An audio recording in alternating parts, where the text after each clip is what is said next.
कुछ लोगों को दुनिया में अपनी असफलता का ठीकरा दूसरों के सिर पर फोड़कर बड़ी संतुष्टि मिलती है, क्योंकि वो अपनी जिम्मेदारी से भाग लेते हैं। आज का वीडियो विशेष रूप से ऐसे ही लोगों के लिए है, लेकिन इस वीडियो से इंस्पिरेशन तो हम सभी को मिलेगी, क्योंकि हम बात करने जा रहे हैं उन लोगों की जो दिव्यांग हैं, जिन्हें भगवान ने 100% नहीं बनाया, लेकिन इसके बावजूद भी इन्होंने जो कारनामा करके दिखाया है उसने अच्छे टैलेंट बाजों को भी दांतों तले उंगलियां दबाने पर मजबूर कर दिया है। बने रहिए वीडियो में हमारे साथ आखिरी तक। डेजी में दिमित्रोय एक छोटी सी उम्र में इतना बड़ा फिजिकल चैलेंज एक्सेप्ट करके लाइफ को जिस तरीके से इन्होंने जीना शुरू किया है वो हम सबको जिंदगी से प्यार करना सिखा देता है। ये जन्म से तो ठीक ठाक थी, लेकिन 2 साल की उम्र में इन्हें कुछ ऐसी बीमारी हुई कि उन्हें अपने दोनों पैर खोने पड़े। जैसे जैसे ये बड़ी होती गई, इन्होंने प्रोस्थेटिक के सहारे अपनी जिंदगी को संवारना शुरू किया। इन्होंने जिम्नास्टिक की तरफ कदम बढ़ाया और उसकी प्रैक्टिस करती रही। हफ्ते में कुछ दिन डेजी जिम भी जाती थी। इनके पिता एक मॉडलिंग एजेंसी से जुड़े थे, इसलिए इन्होंने मॉडलिंग में भी कदम रखा। मॉडलिंग की शुरुआत हुई और उन्होंने मॉडलिंग में अब तक व्योवर आइसलैंड के साथ भी काम किया है। डेजी को अब तक लंदन फैशन वीक में बच्चों के लिए कवर किया जा चुका है।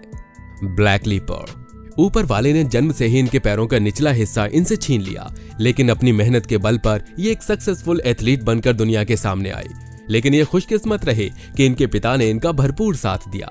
इनके पिता ने इन्हें नॉर्मल लोगों की तरह लाइफ स्पेंड करने के लिए इंस्पायर किया। केवल 9 महीने की उम्र में ही इनके पिता ने इन्हें स्पेशल प्रोस्थेटिक देना शुरू किया। इसकी वजह से इन्हें चलने फिरने में सपोर्ट मिलता था। जब ये बड़े हुए तो फुटबॉल और बास्केटबॉल में इन्वॉल्व हुए, लेकिन इसके बाद इनका इंटरेस्ट एथलेटिक में बढ़ने लगा। पैरालंपिक में 6 बार विनर रह चुके ऑस्कर पिस्टोरियस से ये साल 2008 में इतने ज्यादा इंस्पायर हुए कि साल 2017 आते आते इन्होंने पैरालंपिक चैंपियनशिप में ऑस्कर पिस्टोरियस का ही रिकॉर्ड ब्रेक कर दिया। लॉरेंस स्टीफन स्पिनर बिफ्रीदा के साथ पैदा हुई लॉरी को भी ऊपर वाले ने जो फिजिकल चैलेंज दिया था वो उस चैलेंज को एक्सेप्ट कर गई और अपने आप को विनर प्रूफ किया।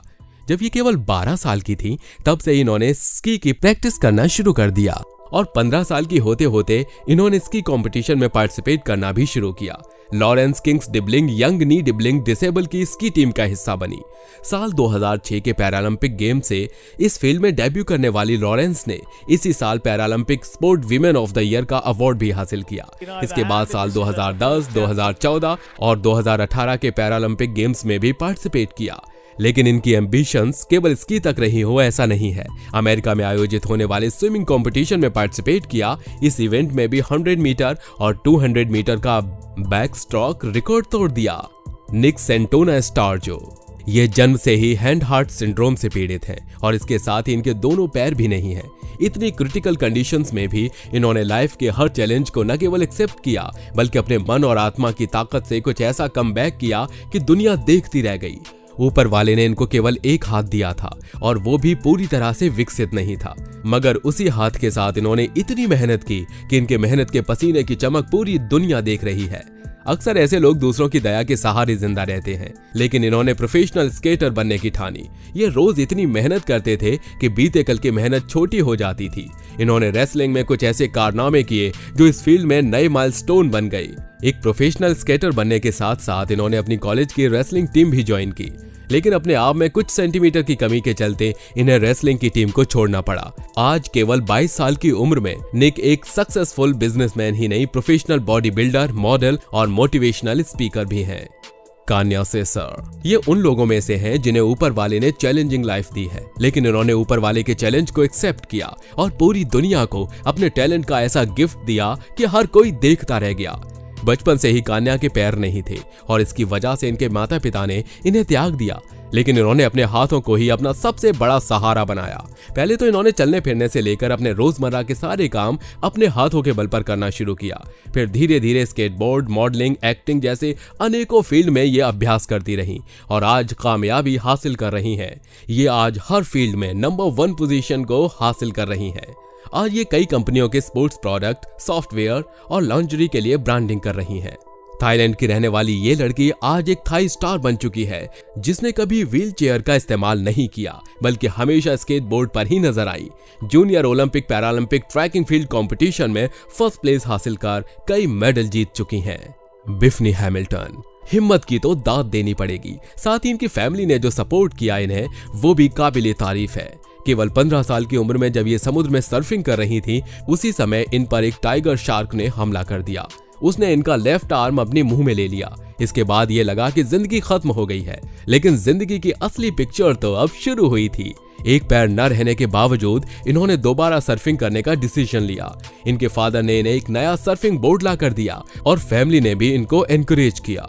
ये जब दोबारा समुद्र की लहरों से दो हाथ करने के लिए उठी तो इनके हौसले देखकर दुनिया इन्हें देखती रह गई। तातियाना मैकफिडिन। रशिया के सेंट पीटर्सबर्ग में पैदा हुई तातियाना 15 से ज्यादा पैरालंपिक मेडल जीत चुकी हैं और इससे ज्यादा वर्ल्ड चैंपियनशिप जीत चुकी हैं। स्पिनर बिग फ्रीडा के साथ पैदा हुई तातियाना बचपन से ही पार्शियली पैरालाइज थी। आशिक पक्षाघात को झेलते हुए भी ये पैरालंपिक चैंपियनशिप में फर्स्ट प्लेस हासिल कर चुकी थी। जन्म के 6 साल तक तातियाना को ऑर्फनेज में रहना पड़ा, क्योंकि जिसने इन्हें जन्म दिया था उसने इन्हें अपनाया ही नहीं। इनकी मां ने इन्हें जन्म के बाद ही छोड़ दिया था। ऑर्फनेज में इन्हें 13 नंबर के तौर पर आइडेंटिफाई किया गया था। हालांकि आज ये 13 नंबर को ही अपना लकी नंबर मानती हैं। जब भी ये वीकेंड में अपने पेरेंट्स से मिलती थी तो उनके साथ स्पोर्ट्स प्रोग्राम में जरूर जाती और यहीं से इन्हें स्पोर्ट्स के लिए इंस्पिरेशन भी मिली। केवल 15 साल की उम्र में ही इन्होंने पैरालंपिक के लिए क्वालिफाई कर लिया। उस समय ये क्वालिफाई करने वाली सबसे कम उम्र की एथलीट थी। अपनी मेहनत और एफर्ट्स के दम पर ही इन्होंने सिल्वर, ब्रॉन्ज मेडल हासिल किया। इसके बाद ये कई सारे स्पोर्ट्स कंपटीशन में पार्टिसिपेट करती रहीं। इन कंपटीशन में इन्होंने कई सारे मेडल जीते और इनकी स्टोरी भी दूसरों के लिए इंस्पिरेशन बन गई। Jimmy Albright. ये एक ऐसे फिजिकल चैलेंज स्पोर्ट्स पर्सन है जिन्होंने अपनी लाइफ को एक एग्जाम्पल के तौर पर सेट किया है। इनकी ओवरऑल लाइफ का केवल एक ही फोकस था, स्पोर्ट्स। साल 1999 इनका एक दुखद समय था। इस दौरान इनका एक एक्सीडेंट हुआ जिसमें उनकी रीढ़ की हड्डी डैमेज हुई और कमर के नीचे का हिस्सा पैरालाइज हो गया। लेकिन इसके बाद ये हिम्मत हार कर बैठ गए हो, ऐसा नहीं है।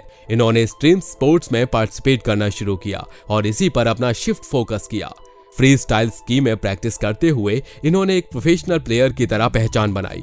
रिंग बोर्डिंग की तरफ भी इन्होंने अपना इंटरेस्ट दिखाया और एक साथ एक्रोबैटिक्स, स्की, जंपिंग जैसे दूसरे एलिमेंट पर भी कमांड हासिल की। जब ये इस तरह के इवेंट में अपना हुनर दिखाते हैं तो देखने वाले देखते रह जाते हैं।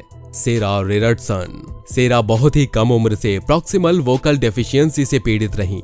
सेरा एक TV show the Amazing Race के 10वें सीजन में फेमस हुई। आज सेरा रिचर्डसन दुनिया भर के एथलीट के लिए एक इंस्पिरेशन बनी हुई हैं। इनके पास केवल एक ही पैर है, लेकिन इस एक पैर के ही सहारे इन्होंने बड़े बड़े विश्व कीर्तिमान स्थापित किए हैं। यही वजह है कि इन्हें लेडी आयरन मैन का खिताब भी दिया गया है। इस उपलब्धि के साथ ही वो दुनिया के सामने अपनी कहानी भी शेयर करती हैं। जन्म के बाद 7 साल से ही अपंगता का दंश झेल रही सेरा जब 11 साल की हुई तो उन्हें ये फीलिंग आई कि वो रिले रेस में पार्टिसिपेट कर सकती हैं। इसके बाद जब ये 16 साल की हुई तो इन्होंने इस तरह के पैरालंपिक इवेंट के कंपटीशन में पार्टिसिपेट करना शुरू कर दिया। इसके बाद इनका ज्यादातर समय स्विमिंग, साइकिलिंग और बाइकिंग में गुजरता था। वियतनाम की सबसे बड़ी चोटी हो या फिर चीन की the great wall of China, इनके हौसले और पैरों के आगे हर लंबाई और ऊंचाई छोटी पड़ गई। दोस्तों, हमारे आज के वीडियो में इतना ही। आपको इनमें से कौन सा स्पोर्ट्स पर्सन सबसे ज्यादा इंस्पायरिंग लगा, हमें कमेंट बॉक्स में लिखकर जरूर बताइएगा। फिर मिलते हैं एक नई वीडियो में। तब तक के लिए जय हिंद, जय भारत, वंदे मातरम।